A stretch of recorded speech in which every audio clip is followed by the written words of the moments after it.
guys! Welcome back to my YouTube channel. It's me, Brix Tiguman.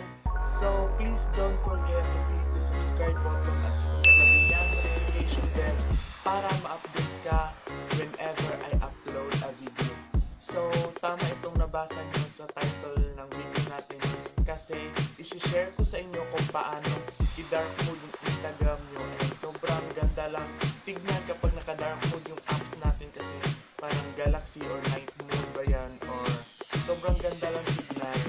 So hindi ko na papatagal yung intro ko kasi tingin ko sobrang haba itong pagka-explain ko. So let's go to the video. Please welcome back to my YouTube channel, no? Once again. So ayan, naka-screen record na tayo ngayon. And so yun, isi-share ko sa inyo kung paano pala i-dark mode yung inyong Instagram na app. So mag-install lang tayo ng app. So punta kayo ng Play Store or kung ano man ang or App Store, Play Store, or kung ano mang meron kayo sa inyong phone. So click nyo lang yung Play Store. So ayan, kakul ko lang ng screen recorder kanina. So ang ating i-download para mag-dark mode yung Instagram is yung app na Hermit. Ayan. Tapos i-search nyo lang siya. I-click nyo itong Hermit Light Apps Browser. So sobrang install lang natin siya. So 3.5 MB siya and marami na palang nagre-review nito. So sa mga kulang ng storage dyan, okay lang yan kasi 3.5 MB lang naman. So install natin siya, guys. So ayan, so naklik ko yung recorder, sorry. So downloading na siya. So ito pala Hermit na ito, Hermit Light Apps Browser is para madami siyang pwedeng paggamitan. Makikita natin to pag na-download na siya, guys.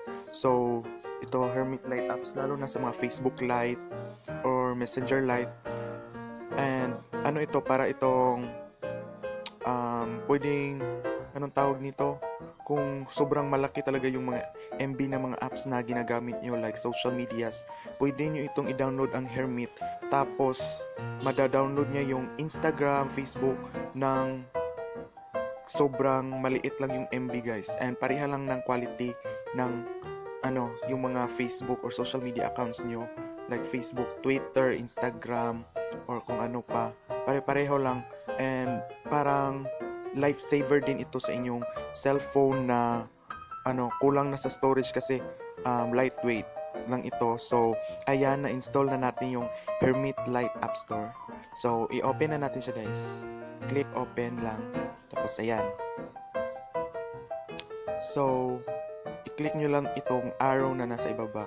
What are light apps? Light apps are fast and lean web apps tightly integrated with Android like native apps. So hindi ko naintindihan yan kasi English.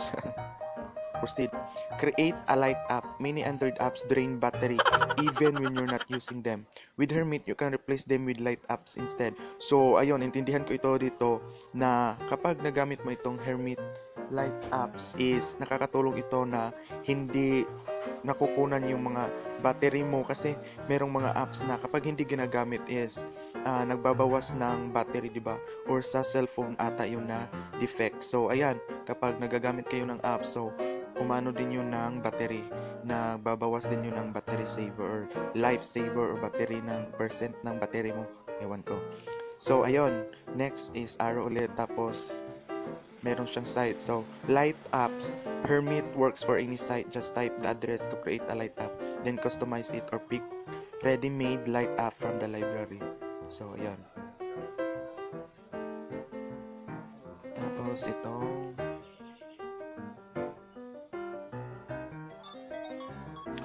so ayan, guys, na-i-post ko saglit kasi may ginawa ako. So going back sa ating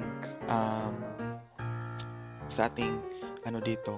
So customize. Hermit Light Apps can be customized in appearance, take up almost no space, don't run in the background, conserve battery, and cannot infect you with viruses or malware. So itong app na to, wala itong virus and safe ito, and sobrang laking tulong pa nito na ma-save yung battery ng cellphone mo or yung percent ng battery mo, at saka mabawasan din yung bigat ng mga apps na ginagamit mo.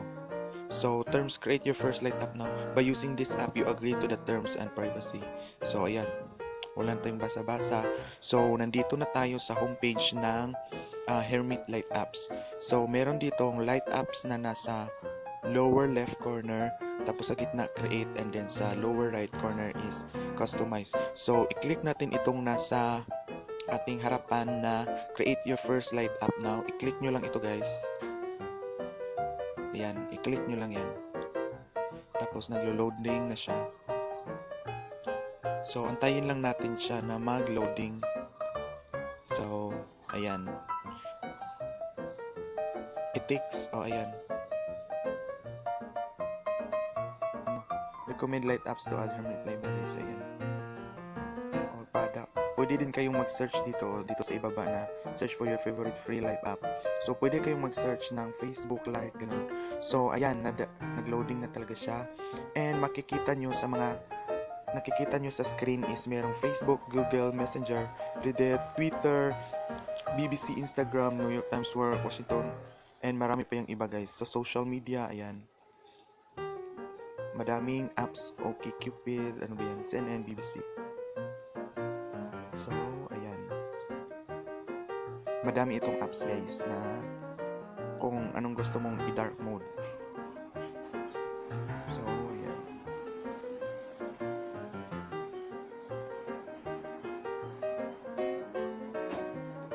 And sobrang dami nito. So, sobrang dami talaga guys. So, balik na tayo sa ating anong punto or anong point ng ating video ngayon is dark mode ng Instagram. So, click nyo lang yung punta lang kayo doon sa napunta natin kanina. So, punta kayo sa social or sa popular. Tapos, i-click nyo itong Instagram. Tapos, nagda-download na siya.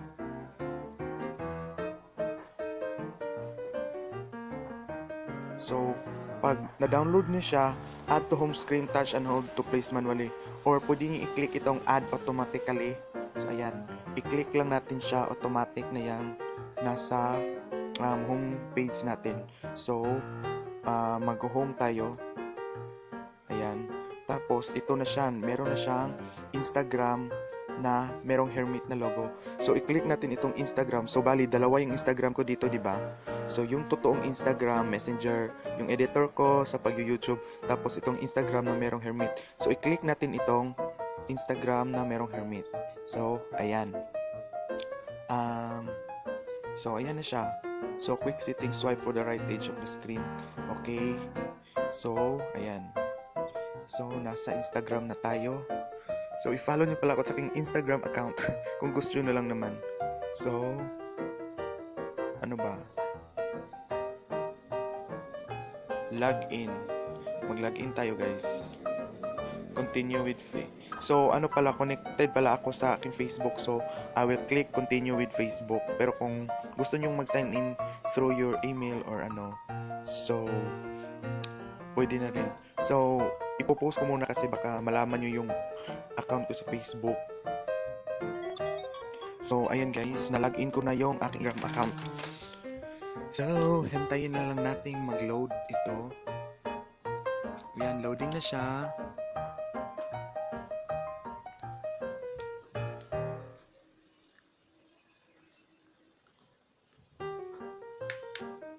So, ayan, loading talaga siya guys. Hintayin na lang natin na mag-load talaga siya. So, ayan.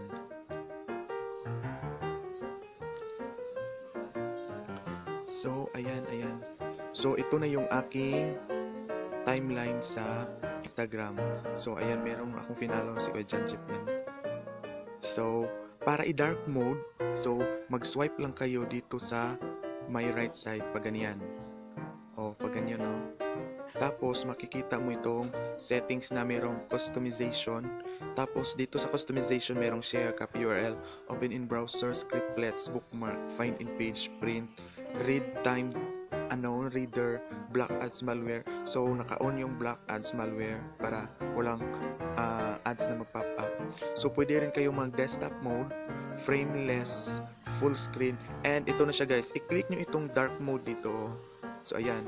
Click nyo yung dark mode and restart now. So, after nyo mag-restart, i-click nyo ulit. Ayan. automatic na babalik siya sa Instagram na app.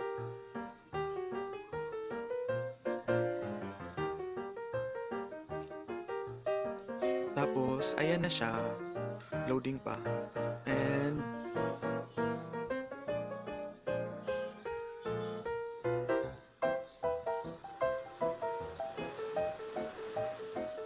ayan, naka dark mode na ito. So antayin lang ulit natin na mag-loading. So ayan, dark mode na siya guys. O di ba? Sobrang ganda pag naka dark mode kasi parang galaxy effect. So ayan. Uy, maselan ito dito.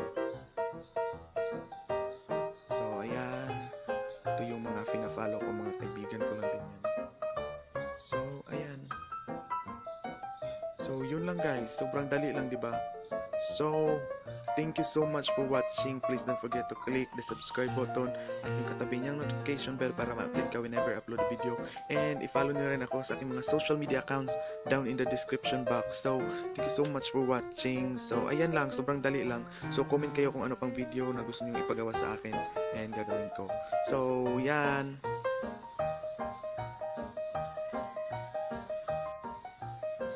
So, ayun guys, sana meron kayong natutunan sa aking pag-share ng Instagram dark mode, and sana i-install nyo na din para madami na tayong naka-dark mode sa Instagram. And thank you so much for watching. Sana nag-enjoy kayo and sana meron kayong natutunan. So, paulit-ulit na ako dito. Sana nag-enjoy kayo sa panonood, and please don't forget to click the subscribe button at yung katabi niyang notification bell para ma-update ka whenever I upload a video. So, follow mo na rin ako sa aking mga social media accounts na aking ilalagay down in the description box. So, thank you so much for watching. And so yun, see you soon sa aking mga future videos, and see you on my next video. Thank you so much for watching. This is Brix Tiguman saying annyeong. Bye!